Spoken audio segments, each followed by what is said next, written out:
नीमा लगातार रेगिस्तान में चली जा रही थी। तभी तेज हवाएं चलने लगती हैं और उस आंधी के साथ चलने वाली हवाओं से रेत उड़कर उसकी आंखों में आ रही थी। ये बार बार रेत उड़कर मेरी आंखों में आ रही है। यहाँ तो आंख धोने के लिए पानी भी नहीं है, अब क्या करें। आंखों में बार बार रेत जाने की वजह से बेचारी नीमा परेशान हो रही थी कि तभी एक बिच्छू आकर उस पर चढ़ जाता है। ये बिच्छू, आप दूर हट मेरे से। हे भगवान, ये मैं कहाँ आकर फंस गई। कभी कहीं से सांप आ जाता है तो कभी बिच्छू, कभी आंखों में रेत तो कभी पानी तक नसीब नहीं होता इस रेगिस्तान वाले ससुराल में। हाय रे मेरी फूटी किस्मत, ये कहाँ आकर फंस गई मैं। आखिर कैसे नीमा इस रेगिस्तान तक पहुंची, ये जानने के लिए हमें इस कहानी की शुरुआत में जाना होगा। नीमा मुंबई के जुहू बीच के पास झोपड़ी बनाकर उसमें रहती थी। उसके परिवार में उसके अलावा उसकी माँ थी। उसकी माँ और नीमा कुछ सजावट की चीजें बनाकर जुहू बीच पर बेचती थी। आइए आइए और ये सजावट की चीजें ले जाइए। बहन जी, ये वाला कितने का है? जी 150 रुपए है। इसी तरह कुछ और ग्राहक भी उनके पास आते हैं। शाम को वो दोनों माँ बेटी अपनी झोपड़ी में लौट आती हैं। समंदर किनारे घर होने की वजह से रात को काफी ठंड हो जाती है। ओहो माँ, आज तो कितनी ठंड लग रही है। पास में ही जुहू बीच है ना बेटी, इसलिए ठंडी हवा आ रही है। रुक, मैं अभी चूल्हा जला देती हूँ, उससे थोड़ी गर्माहट हो जाएगी। इसी तरह कभी ठंडी हवाएं तो कभी समुद्र का पानी उनके घर में घुस आता, जिससे उन्हें काफी परेशानी हो जाती। ओफो माँ, मैं तो इससे परेशान हो चुकी हूँ। काश कि मेरी शादी ऐसी जगह हो जहाँ ये सब पानी भरने की दिक्कत ही ना हो। नीमा जवान हो गई थी, इसलिए मंदिर का एक पंडित नीमा के लिए एक रिश्ता लेकर आता है। नीमा दिखने में सुंदर थी, इसलिए लड़के वालों को वो देखते ही पसंद आ गई। शादी के बाद नीमा अपने रेगिस्तान वाले ससुराल में पहुंच जाती है। नीमा पहली बार रेगिस्तान आई थी, इसलिए वो जैसे ही जमीन पर पैर रखने लगती है, उसके पैर जमीन में धंसने लगते हैं। अरे ये क्या, ये मेरे पैर बार बार इस जमीन में क्यों जा रहे हैं? क्योंकि बहू, अगर ऐसी हील वाली चप्पल पहनकर तू रेगिस्तान में चलेगी तो पैर अंदर ही जाएंगे, इसलिए हम लोग यहाँ पर ये जूतियां पहनकर घूमते हैं।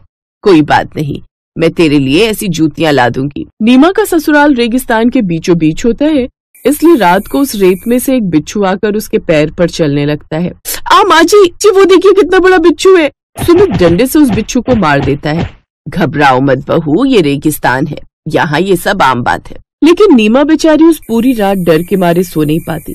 ऐसे ही अगली सुबह हो जाती है। माँ जी, यहाँ बाथरूम कहाँ है? हमें नहाना था। बहू, तू मजाक कर रही है क्या?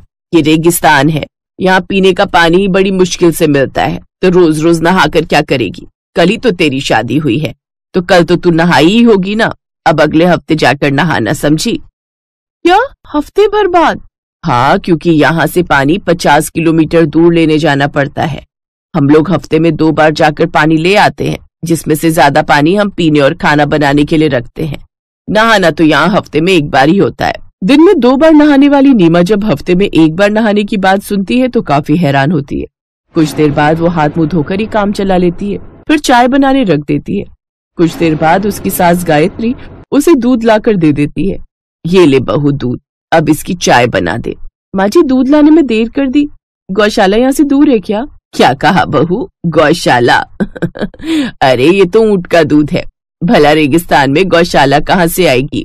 क्या, ऊंट का दूध? छी छी, ये तो सुनकर ही उल्टी आ रही है। भला इसकी चाय कोई कैसे पी सकता है? ये रेगिस्तान है बहू, यहाँ सब ऊंट की चाय ही पीते हैं। तेरे लिए यहाँ गाय और भैंस कहाँ से आएगी? चल अब जल्दी से चाय बना कर दे।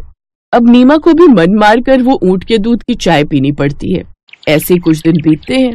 एक दिन, माँ जी, ये रोज रोज अब गट्टे की सब्जी और बाजरे की रोटी बनाकर दे देती हो, मुझसे रोज रोज ये खाना नहीं खाया जाता।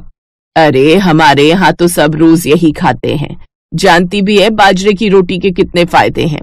चल अब नाक मत सिकोड़ और जल्दी से खा ले। जैसे तैसे नीमा मन मारकर फिर से वो खाना खाती है, फिर घर की साफ सफाई में लग जाती है। लेकिन वो जितनी बार भी अपने उस मिट्टी के घर में झाड़ू लगाती, बार बार रेगिस्तान से मिट्टी उड़कर आती और घर में भर जाती। हे भगवान, मैंने तो क्या क्या सपने देखे थे अपने रेगिस्तान वाले ससुराल को देखकर, लेकिन यहाँ तो जैसे मुसीबतें ही नहीं खत्म होती। अगले दिन वो अपनी सास के साथ मिलकर पानी लेने चली जाती है। वो लगातार चलती जा रही थी। चलते चलते वो काफी थक गई थी। माँ जी, और कितना चलना पड़ेगा? बस थोड़ी दूर, अभी तो हम 40 किलोमीटर ही आए हैं, 10 किलोमीटर अभी बाकी है। उस दिन उसे पानी की अहमियत समझ में आई। ऐसे ही कुछ दिन बीत गए। एक रोज नीमा के सपने में एक पेड़ आया, जहाँ पर खुदाई करके उसे कुआं मिला, जिसमें ढेर सारा पानी था। वो बहुत खुश हुई, लेकिन तभी उसका सपना टूट गया और वो नींद से जाग गई। उसे समझते देर नहीं लगी कि वो महज एक सपना था।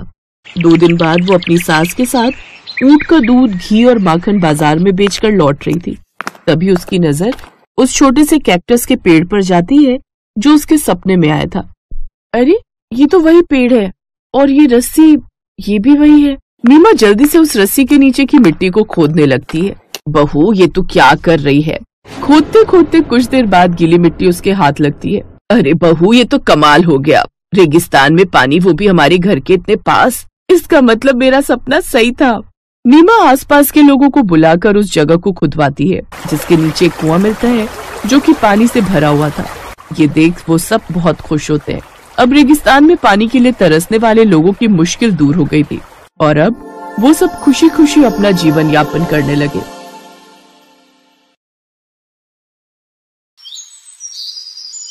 सेठ मोहनलाल शहर के एक बड़े व्यापारी थे। सेठ मोहनलाल ने बड़े बेटे अनिल की तो पहले ही शादी कर दी थी। अब वो अपने छोटे बेटे सूरज के लिए लड़की ढूंढ रहे थे, पर सूरज काफी दिनों से शादी के लिए टाल रहा था। कारण था कि सूरज सीमा नाम की लड़की से बहुत प्यार करता था। सीमा एक गरीब परिवार की लड़की थी, इसी वजह से सूरज को डर था कि कहीं वो सीमा के बारे में घर में कहे और शादी के लिए मना न हो जाए। पर एक दिन सूरज के पिता ने उसे सीमा के साथ बाजार में देख लिया और इस बारे में सूरज से बात की। देखो सूरज बेटा, मैंने तुम्हें किसी लड़की के साथ देख लिया था। हम तुमसे बहुत दिनों से कह रहे हैं कि हमें बताओ कि तुम्हारी नजर में कोई लड़की है या फिर हम खुद तुम्हारे लिए कोई रिश्ता ढूंढें। अब जब बात सामने आ ही गई है तो तुम हमें बता दो कि वो लड़की कौन है जिसके साथ तुम रेस्टोरेंट में बैठे थे। पापा, उसका नाम सीमा है। मैं और सीमा एक दूसरे से बहुत प्यार करते हैं पापा। पर मैं इसलिए आपको उसके बारे में नहीं बता रहा था क्योंकि सीमा की फैमिली हमारे जैसी रिच नहीं है। वो बहुत ही गरीब लोग हैं पापा, पर नेचर के बहुत अच्छे हैं। सीमा का नेचर भी बहुत ही अच्छा है। मैं सीमा से शादी करना चाहता हूँ पापा। क्या हुआ जो गरीब है? बेटा तुम तो जानते हो मैंने भी अपनी मेहनत से ही ये मुकाम हासिल किया है। मुझे शादी से कोई एतराज नहीं है, बस लड़की अच्छी है, हमें और कुछ नहीं चाहिए। तुम हमें सीमा और उसके माता पिता से जल्दी ही मिलवा दो ताकि हम तुम्हारी शादी कर सकें। थैंक यू पापा, थैंक यू सो मच। सूरज की शादी के लिए सब खुश थे, पर उसका बड़ा भाई और भाभी इस शादी के खिलाफ थे। माँ बाबूजी का तो दिमाग खराब हो गया है। सब मेहमानों और रिश्तेदारों के बीच हमारी बेइज्जती हो जाएगी। अरे कुछ सोच समझकर तो रिश्ता तय करते। गरीब घर में रिश्ता तय करके वो अपना तो नाम खराब ही कर रहे हैं, हमारा भी नाम खराब करेंगे। मैं तो तुम्हें कह रही हूँ, जितनी जल्दी हो सके तुम यहाँ से अलग हो जाओ, वरना हम भी इनके साथ साथ सड़क पर आ जाएंगे।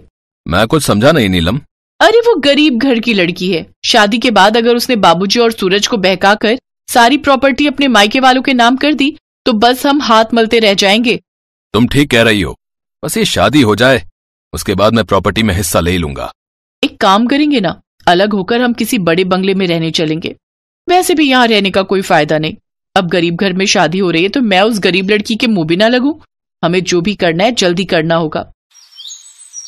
सूरज के माता पिता सीमा और उसके परिवार वालों से मिले तो सचमुच उन्हें उनका नेचर बहुत अच्छा लगा। बात पक्की हुई और सीमा और सूरज की शादी हो गई। बहू, बन गई खीर? जी माँ जी, बस बनने वाली है, ड्राई फ्रूट डालने रह गए हैं। अच्छा, नीलम सीमा को ड्राई फ्रूट का डिब्बा दे दो। नीलम ही सारी रसोई संभालती है। ये लो, और ध्यान रहे ड्राई फ्रूट डालने में कंजूसी मत करना। तुमने तो अपने घर में इतना ड्राई फ्रूट देखा ही नहीं होगा, पर हमारे यहाँ किसी चीज की कोई कमी नहीं है। मेहमानों को खीर खिलानी है तो ड्राई फ्रूट अच्छा होना चाहिए। नीलम ड्राई फ्रूट का डिब्बा देकर मुंह बनाती हुई रसोई से बाहर चली गई। उसका ये व्यवहार बहुत ही गलत था। सीमा को घर में आए 2 महीने बीत चुके थे। अनिल और नीलम रोजाना ही अलग घर में जाने की बात कह रहे थे, पर एक दिन सेठ मोहनलाल पर मुसीबतों का पहाड़ टूट पड़ा। अचानक एक दिन उनकी फैक्ट्री में आग लग गई और सब कुछ खत्म हो गया। कर्जा उतारने के लिए सेठ मोहनलाल ने सब कुछ बेच दिया। पर अनिल और नीलम बहुत चालाक निकले। किसी को कानो कान खबर नहीं थी कि अनिल पहले ही कमाई के कुछ पैसों से एक बंगला खरीद कर रख चुका था। अनिल और नीलम दोनों ने अपने परिवार के बारे में नहीं सोचा और अलग बंगले में रहने चले गए। मैंने कभी भी नहीं सोचा था कि अनिल ऐसा निकलेगा। आज मुसीबत की घड़ी में वो और नीलम हमें अकेला छोड़कर चले गए। कहाँ जाएंगे हम? कुछ ही देर में हमें घर छोड़ना होगा शारदा। भगवान पर विश्वास रखो। हमारी सबसे बड़ी दौलत हमारा बेटा सूरज और बहू सीमा है। दोनों बच्चे हमारे साथ हैं, हमें और क्या ही चाहिए। पापा, आप चिंता मत करो, मैं कुछ दिनों में कहीं कोई नौकरी ढूंढ लूंगा। आपने मुझे मेहनत करनी सिखाई है। आप ही तो कहते हो ना पापा कि मेहनत करके इंसान कुछ भी पा सकता है। तभी सीमा के मम्मी पापा आ जाते हैं। माँ बाबूजी आप? मोहनलाल जी, कृपया करके हमारे घर चलिए।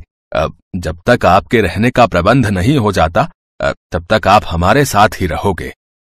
जैसे सीमा हमारी बेटी है वैसे ही सूरज भी हमारा बेटा है मोहनलाल जी। सेठ मोहनलाल सीमा के पापा के गले लगकर खूब रोते हैं। आज मुसीबत की घड़ी में सीमा के माता पिता ही उनके काम आ रहे थे। सब लोग सीमा के घर पहुंचते हैं। सीमा के माता पिता भले ही गरीब थे, उनकी आर्थिक स्थिति इतनी अच्छी नहीं थी कि वो सेठ मोहनलाल और उनके परिवार के लिए ज्यादा कुछ कर सकते, पर दुख के समय में सूखी रोटी भी महंगे पकवानों की कमी पूरी करती है, और दुख की घड़ी में अपनों का साथ ही व्यक्ति को दुखों से लड़ने की ताकत देता है। बस माँ, पेट भर गया। बहुत ही स्वादिष्ट खाना बना था। मैं चलता हूँ, किसी को नौकरी के लिए बुला हुआ था। बहन जी, हम बहुत किस्मत वाले हैं जो हमें आपके जैसे समधी मिले, पर हमारी सीमा अपने ससुराल में कोई सुख नहीं देख पाई, इसी बात का अफसोस है। हम तुम्हें कोई खुशी नहीं दे सके बहू। माँ जी, अपनों का प्यार और साथ ही तो सबसे बड़ी खुशी होती है। आप सब मेरे साथ हो तो मैं बहुत खुश हूँ। शारदा, अब से बस हमारा एक ही बेटा है, सूरज। अब अनिल से हमारा कोई वास्ता नहीं रहेगा। अगले कुछ महीनों तक सूरज अपने परिवार के साथ अपने ससुराल में ही रहा, पर वहां उसे किसी भी चीज की कोई कमी नहीं महसूस हुई। उसे और उसके परिवार को बहुत प्यार और सम्मान मिला। कुछ महीनों बाद जब सूरज की नौकरी अच्छी जगह लग गई, तब वहीं